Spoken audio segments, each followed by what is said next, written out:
자, 그 다음에 속도에 대해서 알아볼게요. 속력은 빠르기만을 의미하는 스칼라형이에요. 그런데 우리가 운동할 때 어느 방향으로 얼마만큼 빠르게 운동하였는가를 이야기해야지 위치가 어떻게 변화했는가를 이제 정확하게 기술할 수가 있어요. 그래서 방향까지 포함한 빠르기를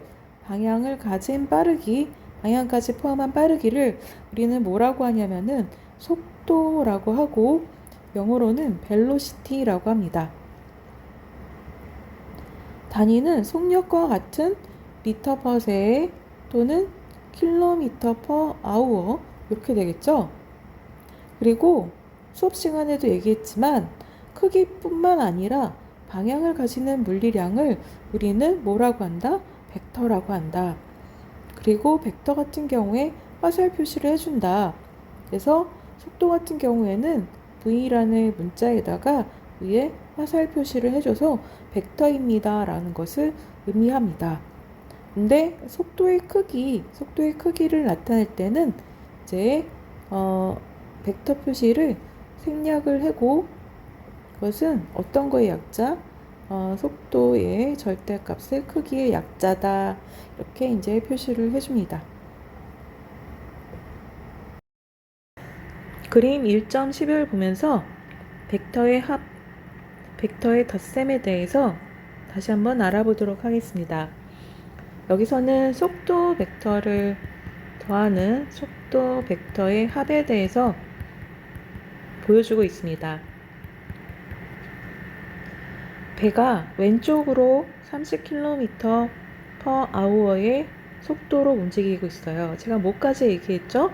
방향까지 얘기했죠? 왼쪽 방향으로 30km per hour, 그거는 배의 속도를 의미하고요. 그 다음에 사람이 10km per hour의 속도로 왼쪽으로 이동하고 있어요. 그래서 역시 이제 속도 값을 말을 했고요. 이 사람이 배 안에서 달릴 때는 자신의 속도는 왼쪽 방향으로 10km per hour가 되겠죠. 그런데 배 바깥에서 정지한 사람이 이제 이 사람을 볼 때 얼마의 속도로 움직이는 것처럼 보이느냐. 바로 두 속도를 합한 것만큼의 속도로 움직이는 것처럼 보이게 된다. 그런 이야기가 되는 것입니다. 그래서 이제 두 벡터를 합한 것만큼의 속도로 움직이는 것처럼 보인다. 그러면은 한 벡터를 고정을 합니다. 배의 속도를 고정을 합니다. 고정을 하고 그림 보세요. 그 다음에 사람의 속도 벡터를 옮겨줘요. 그래서 사람의 속도 벡터가 시작점이 배의 속도 벡터의 끝점에 오도록 위치를 시키고 이제 그려줍니다. 그랬을 때 처음 벡터, 다시 말해서 배의 속도 벡터의 시작점과 더해준 벡터, 사람의 속도 벡터의 끝점을 화살표로 그려줬을 때 그것이 바로 두 벡터의 합을 나타낸다. 이렇게 되고요. 그래서 배가 왼쪽으로 움직이고 있을 때 사람이 왼쪽으로 움직인다. 그러면은 바깥에서 정지한 사람이 본 사람의 속도는 얼마만큼으로 보인다? 왼쪽으로 40km per hour의 속도로 움직이는 것처럼 보인다. 이렇게 되겠고요. 그 다음에 이거는 이제 사람이 왼쪽으로 달리는 경우였어요. 배와 같은 방향으로. 근데 사람이 오른쪽으로 달리는 경우를 보도록 하겠는데요. 배의 속도는 왼쪽으로 30km per hour고요. 사람의 속도는 오른쪽으로 10km per hour예요.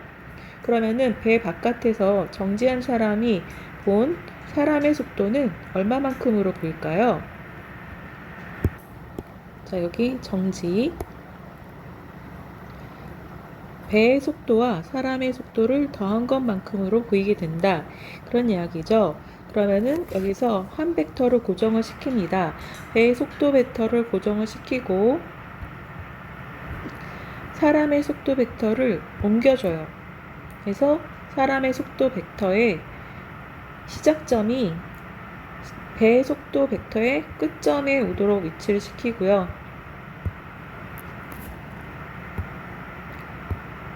그 다음에 그래서 화살표를 그려줍니다.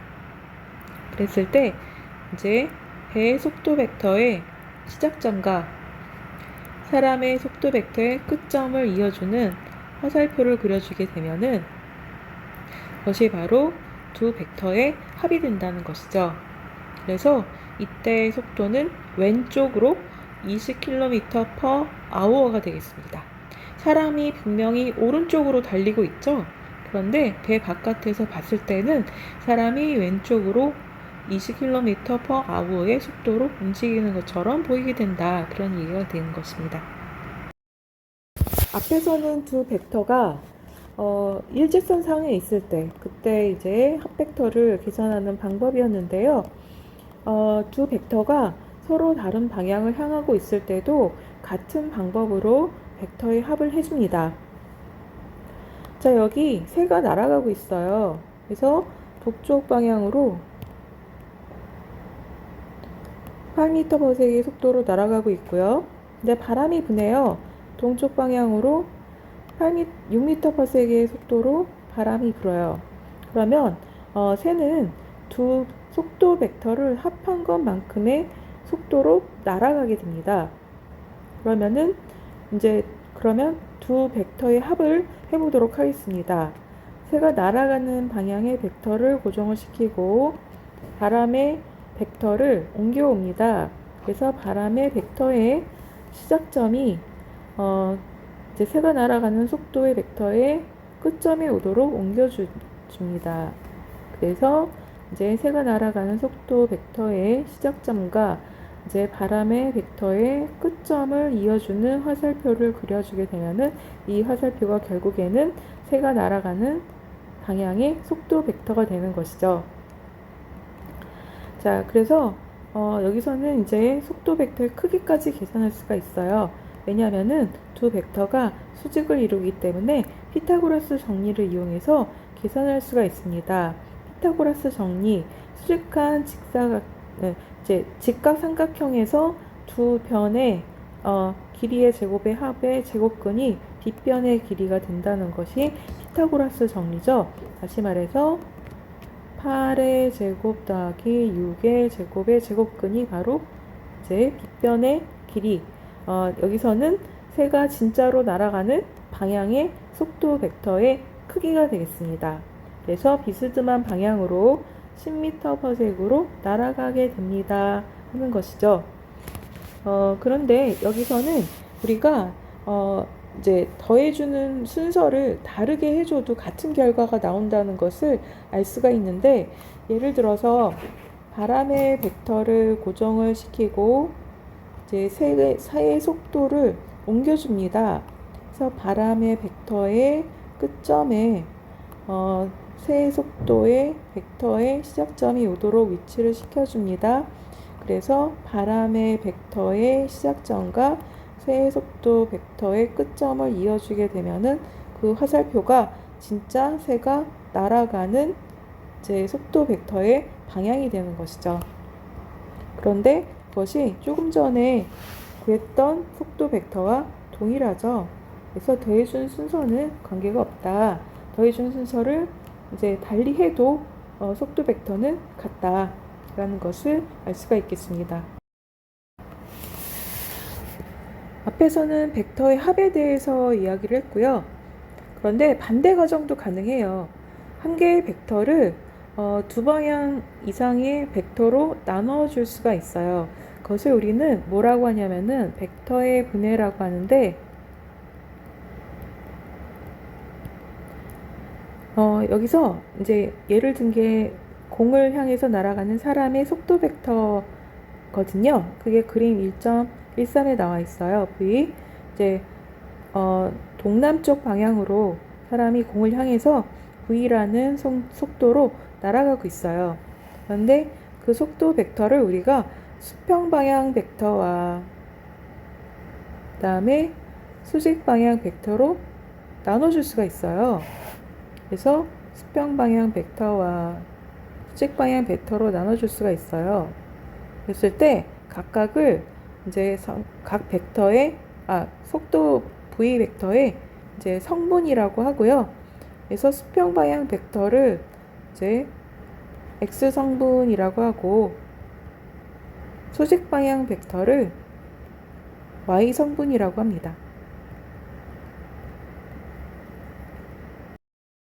문제를 풀면서 복습을 해보도록 하겠습니다. 일정한 속력으로 움직이는 물체는 어떤 게 답일까요? 순간 속력과 평균 속력이 언제나 같다. 자연에서 가장 빠른 속력은 바로 빛의 속력입니다. 얼마라 그랬냐면 3 곱하기 10의 8승 미터/섹이라고 했습니다. 이거보다 더 빠르게 달릴 수 있는 존재는 없습니다. 물리량에서 크기와 방향을 동시에 가지는 양을 뭐라고 한다 그랬죠? 벡터라고 한다 그랬습니다.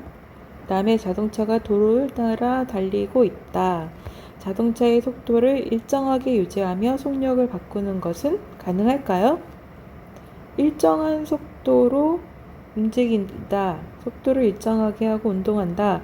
그 얘기는 방향도 일정하고 속도의 크기, 속력도 일정하다 그런 얘기예요. 그래서 이것은 거짓이 되겠습니다. 다음에 두 개의 속도가 합해질 때 크기가 0이 될 수 있습니다. 그래서 이제 한 벡터가 오른쪽으로 속도 벡터라고 했을 때 10km/h고 다른 벡터가 왼쪽으로 속도가 10km/h일 때 이거의 합은 얼마가 될까요? 0이 됩니다. 0이 될 수 있어요. 네, 여기까지 속도에 대해서 알아봤습니다.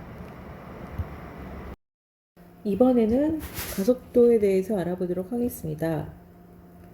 속도가 일정한 운동을 등속도 운동이라고 합니다.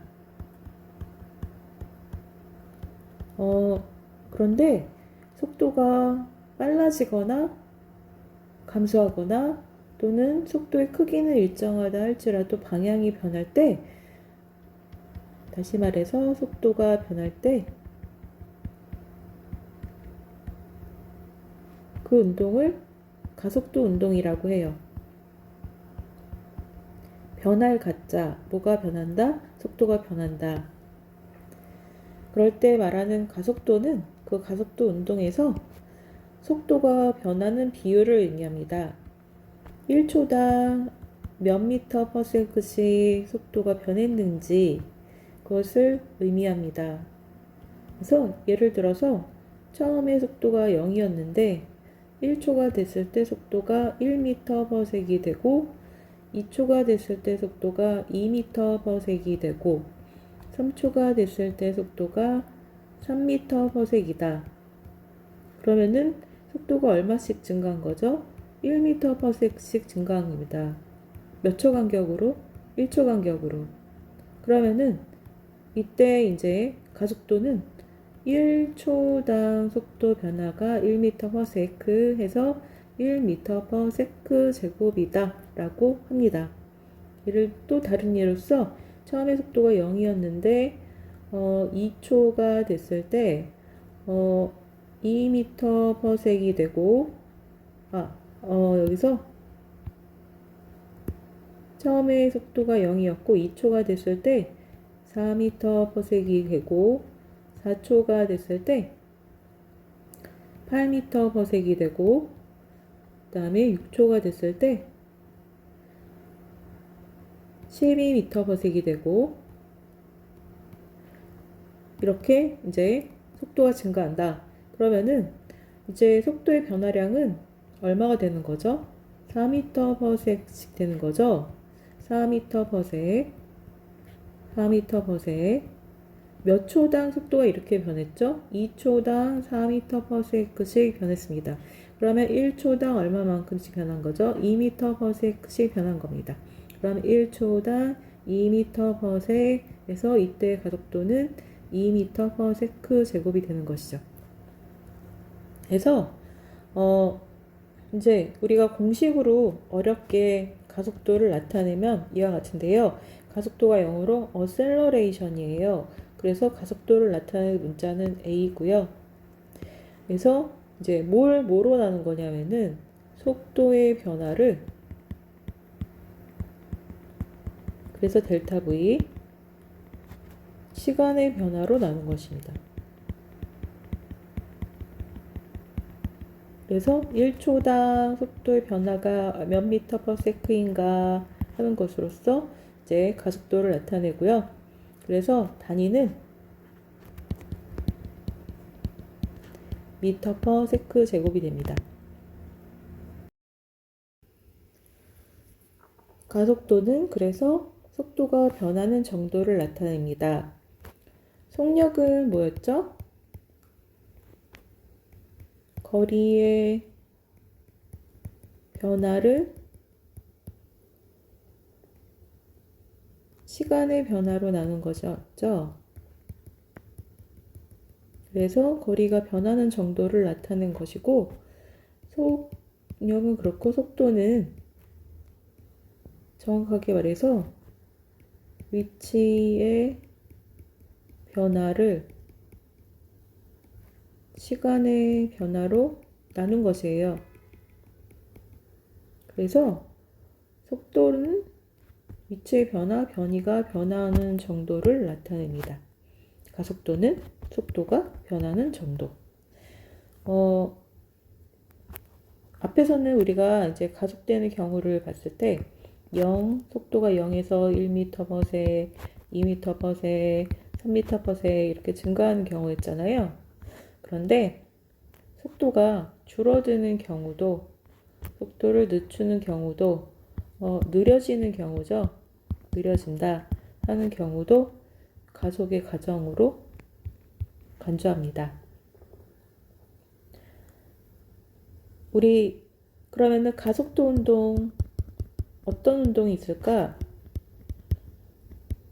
자유낙하 운동, 자유낙하하는 물체에 가속도 운동을 합니다. 왜? 지구가 끌어당기거든요. 그래서 아래로 떨어지면서 속도가 빨라져요. 그래서 가속도 운동, 자유낙하 운동, 가속도 운동. 그 다음에 그때 자유낙하하는 물체의 가속도는 일정해요. 9.8m/s 제곱으로 일정해요. 그래서 그때 가속도를 문자 G로 나타내요. 중력 가속도. 그래비테이셔널 폴스 해가지고 중력. 그래서 중력에 의한 가속도, 지구는 지구가 끌어당기는 힘, 그것에 의한 가속도 G 9.8m/s의 제곱으로 나타냅니다. 가속도에 대한 예제를 풀어볼까요? 자동차가 트럭을 초월하여 4초 만에 속도가 20m/s에서 20m/s로 가속하였다 그랬습니다. 자, 그럴 때 자동차의 가속도를 구하라. 가속도는 속도의 변화를 시간의 변화로 나눈 것. 속도의 변화는 나중 속도 마이너스 처음 속도. 그것을 시간의 변화로 나눈 게 가속도. 여기서는 속도가 20m/s에서 25m/s로 증가했네요. 그러면 나중 속도는 25m/s, 그 다음에 처음 속도는 20m/s, 25m/s에서 20m/s를 빼준 게 속도의 변화. 그 다음에 4초 안에 그랬죠. 4초 만에 그랬죠. 시간의 변화는 4초. 이렇게 해가지고 가속도를 계산할 수 있겠습니다. 그래서 가속도 나중 속도 마이너스 처음 속도 나누기 4초 하면은 5m/s 나누기 4m/s 하면은 이제 값은 1.25가 되고 단위는 미터/s를 세크로 한 번 더 나눈 게 돼가지고 미터/s 제곱이 되겠습니다. 그래서 1초당 얼마씩 증가했다는 얘기죠. 1.25 미터/s씩 증가했다, 그런 얘기가 되겠습니다. 예제 1.4번 문제도 풀어보겠습니다. 한 경주자가 9m/s의 속력으로 결승점을 통과한 후 완전히 정지하는데 5초가 걸렸다고 합니다. 그러면은 완전히 정지했다. 그러면 속도 내진 속력은 얼마가 되는 거죠? 0이 되는 겁니다. 자, 0이 돼요. 그래서 그러면은 9m/s에서 속도가 내지는 속력이 0이 되는데 5초가 걸렸다. 그런 얘기예요. 그러면 그때 가속도는 어떻게 구할까요? 가속도는 속도의 변화를 시간의 변화로 나눈 것. 속도의 변화는 나중 속도가 0이죠. 처음 속도가 9m/s이었어요. 그래서 속도의 변화는 0-9m/s이 되고 얼마 만에? 5초 만에. 그럼 시간의 변화가 5초가 되는 거죠. 그래서 계산을 해보게 되면은 마이너스 9m/s 나누기 5초가 돼서 계산을 해주면 마이너스 1.8m/s 제곱이 나오고요. 이렇게 속도가 9m/s에서 0으로 감소하는 경우에는 가속도는 음의 값을 가져요. 그리고 속도 벡터죠. 가속도도 벡터예요. 가속도 크기도 가지고 방향도 가지는 물리량입니다. 그래서 그러면은 이 부호는 무엇을 의미할까요? 이제 속도가 줄어들었는지 증가했는지 뭐 이런 것을 의미하기도 하지만 방향을 의미하기도 해요. 그래서 가속도가 마이너스 부호다. 그 얘기는 가속도의 방향이 속도의 방향의 반대 방향이라는 것을 의미합니다. 그래서 앞으로 가면서 속도가 9m/s에서 0으로 된 거예요. 그러면은 가속도는 마이너스니까 반대 방향이고요. 그 값은 얼마다? 0.8m/s 제곱이다. 그런 이야기가 되는 것이죠. 아까 중력가속도 얘기했죠? 지구가 끌어당기는 중력에 의한 가속도 9.8m/s의 제곱인데 달에 가면요. 끌어당기는 힘이 지구에서보다 작아요. 그래서 중력 가속도가 1.6m/s 제곱밖에 안 돼요. 가속도에는 구심가속도라는 것이 있어요. 이것은 곡선 궤도를 그리면서 운동하는 물체의 가속도인데요. 구심가속도의 크기는 R분의 V제곱이 됩니다. 그래서 이것을 뭐냐면 곡선 궤도를 따라서 물체가 움직일 때 그 궤도상에서의 속도가 V고 그 곡선 궤도를 쭉 연장했을 때 생기는 원 생각할 수 있겠죠? 원의 반지름이 R이다.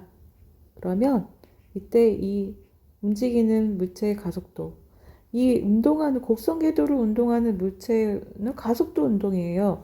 왜냐하면은 궤도상에서 속도가 일정하다, 속도의 크기가 일정하다 할지라도 방향이 계속 변하거든요.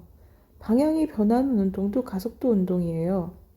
그래서 이렇게 곡선 궤도를 따라서 움직이는 물체의 가속도를 알아보면 반지름이 R이고 궤도상에서의 속도가 크기가 V다. 그러면은 R분의 V제곱과 같은 값을 가지게 됩니다.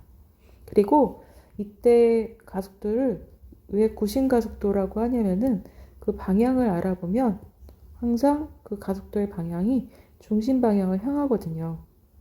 그래서 이때 가속도를 구심가속도라고 합니다. 그러면 구심가속도는 왜 중심 방향을 향하게 될까요? 여기 곡선 궤도를 따라서 움직이는 자동차를 생각해 보세요. 그래서 이제 순간 속도는 궤도에 접하는 접선 방향이에요. 그래서 V1으로 움직이다가 곡선 궤도를 돌면서 V2로 움직이게 됐다. 그래 봅시다. 그러면은 여기서 속도의 변화의 방향은 이제 V2 마이너스 V1이 돼요. V2 마이너스 V1의 방향을 알아보면은 이렇게 안쪽 방향이 됩니다. 이게 이제 속도 변화의 방향이고요. 속도 변화를 시간의 변화로 나눈 것이 가속도죠. 그래서 이제 가속도의 방향이 이제 속도의 변화 방향과 같은 안쪽 방향이 되는 것이죠. 그러면 그 속도의 변화의 방향이 가속도의 변화의 방향이 되겠죠. 그래서 이제 가속도가 안쪽 방향을 향하게 되는 것입니다. 그래서 구심가속도가 있는 경우 또 다른 예가 물체를 실외에 매달아서 돌리는 경우입니다. 그러면은 물체가 원궤도를 따라서 움직이게 돼요. 그런데 원궤도상에서 속도의 크기는 V로 변함이 없어요. 하지만 방향이 계속 변하기 때문에 이 무슨 운동이다? 가속도 운동이다. 그리고 그때 가속도는 어느 방향을 향한다? 중심 방향을 향한다. 크기는 어떻게 된다? 원 궤도의 반지름이 R이고 궤도상에서의 속도가 V면 R분의 V제곱이다. 그래서 실의 물체를 매달아서 돌릴 때 그 물체의 운동의 경우에도 이제 구심가속도 이렇게 표현할 수 있다는 거 기억해 두시기 바랍니다. 구심가속도에 대한 예제 문제를 풀어보겠습니다. 곡선 운동을 하는 자동차의 가속도, 구심가속도 계산해라 그런 얘기고요. 곡선 도로 구간의 회전 반지름이 20m다. 곡선 도로 구간의 회전 반지름, 곡선 도로를 쭉 연장했을 때 생기는 원을 생각해 봤을 때 그 원의 반지름이 20m다 그런 얘기예요. 이 곡선 도로를 일정한 속력 10m/s로 달린다. 속도의 크기가 10m/s로 일정하다. 그런 얘기예요. 그럴 때 자동차는 이제 가속도가 어떻게 되느냐. 곡선 궤도를 따라서 움직인다는 얘기는 반지름이 20m인 원궤도를 따라서 운동한다. 그런 얘기예요. 그래서 구심가속도를 계산해 볼 수가 있어요. R분의 V제곱 반지름 R분의 궤도상에서의 속력. 그래서 20m분의 10m/s 제곱해 주시면 되고 계산을 해주게 되면은 100제곱미터/s의 제곱 요거를 20m로 나눈 것이 돼서 값은 5가 되고 미터 약분돼가지고 미터/s 제곱하고 가속도의 단위가 나오게 됩니다. 네, 자동차의 속력이 10m/s에서 20m/s로 되면은 가속도는 어떻게 될까요? 가속도는 어떻게 된다고요? R분의 V의 제곱에서 속도의 제곱에 비례해요. 그래서 속도가 2배가 되면 가속도는 4배가 돼요. 그래서 그러면은 아까 이제 10m/s에서의 가속도가 5m/s 제곱이었죠? 그러면 속도가 20m/s 제곱이 이제 속도가 20m/s이 되면 가속도는 4배인 5에서 4배인 20m/s 제곱이 됩니다. 문제를 풀어보면서 복습을 하도록 할게요. 물체의 속도가 변하고 있을 때 물체가 뭐 한다 라고 하죠? 가속도 운동한다. 자유낙하하는 물체는 가속도 운동한다. 그런데 그 가속도가 일정해요. 그래서 가속도가 일정하다. 다음에 느리게 움직이고 있는 물체의 가속도가 빠르게 움직이는 물체의 가속도보다 더 클 수 있어요. 여기서 가속도는 속도가 증가하는 정도니까 클 수 있다. 참이 되겠습니다. 물체가 일정한 속력으로 원운동을 하고 있을 때 그 가속도는 속도와 수직을 이루게 돼요. 왜냐하면 원운동할 때 속도의 방향은 원 궤도의 접선 방향이고요. 가속도는 원의 중심 방향이죠. 그래서 항상 속도와 가속도는 수직을 이룹니다. 2.5g 요건요 뭘 나타내냐면 가속도를 나타내요. 여기서 g가 뭐죠? 앞에서 봤던 중력 가속도예요. 9.8m/s의 제곱. 그래서 2.5g는 2.5에다가 9.8m/s 제곱을 곱한 2.45m/s의 제곱과 같다라고 말할 수가 있겠습니다.